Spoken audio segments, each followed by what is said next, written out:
और मर्द सहित अमिताभ बच्चन की अगर बात करें तो करीब करीब 19 फिल्मों में अजीज साहब उनकी आवाज बने हैं। और एक तरह से फिल्म इंडस्ट्री में स्पेशली कंपोजर्स में ये मान लिया गया कि मोहम्मद रफी साहब के बाद अगर कोई आवाज है तो वो है मोहम्मद अजीज साहब की।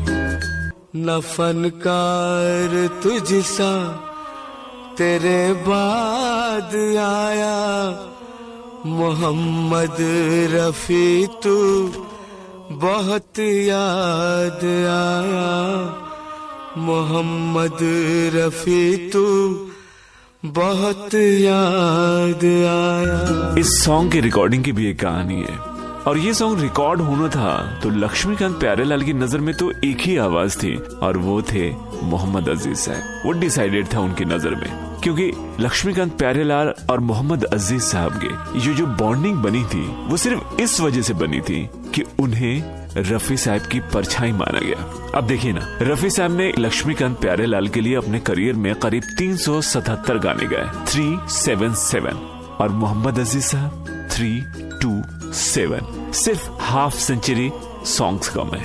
और इस डेटा से पूरी तरह से जाहिर होता है कि इनकी बॉन्डिंग कितनी ग्रेट थी, कितनी खूबसूरत थी। फिर भी जब रिकॉर्डिंग की बात आती है तो इसमें प्रोड्यूसर डायरेक्टर का भी इन्वॉल्वमेंट होता है। इनकार भी नहीं कर सकते म्यूजिक कंपोजर, क्योंकि उनको अपना भी ट्रस्ट देखना होता है, थोड़ी सी लिबर्टी उनको देनी पड़ती है। तो हुआ ये कि 5 लोग बैठे और उनके बीच वोटिंग हुई कि आखिर किसे ये सॉन्ग दिया जाए या किसकी आवाज में ये सॉन्ग गवाया जाए।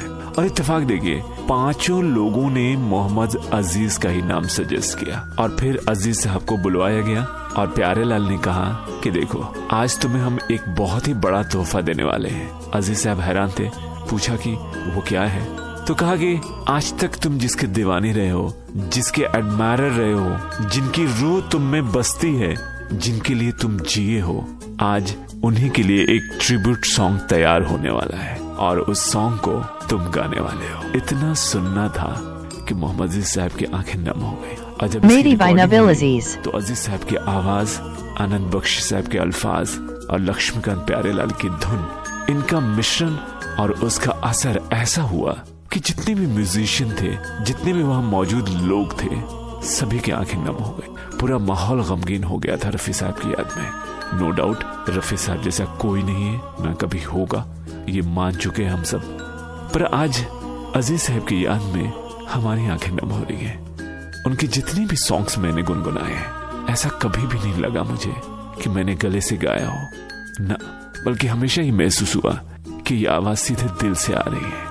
आप सभी जानते हैं कि मोहम्मद अजीज साहब अब हमारे बीच नहीं रहे, अब बस उनके नगमे ही हमें सहला सकते हैं। चलते चलते गुजारिश है आपसे भी कि इस मिजाज फकीरी वाले इस नेक इंसान की मग़फ़िरत की दुआ जरूर कीजिएगा और अपनी नजरों में इनके लिए इज्जत हमेशा बरकरार रखिएगा।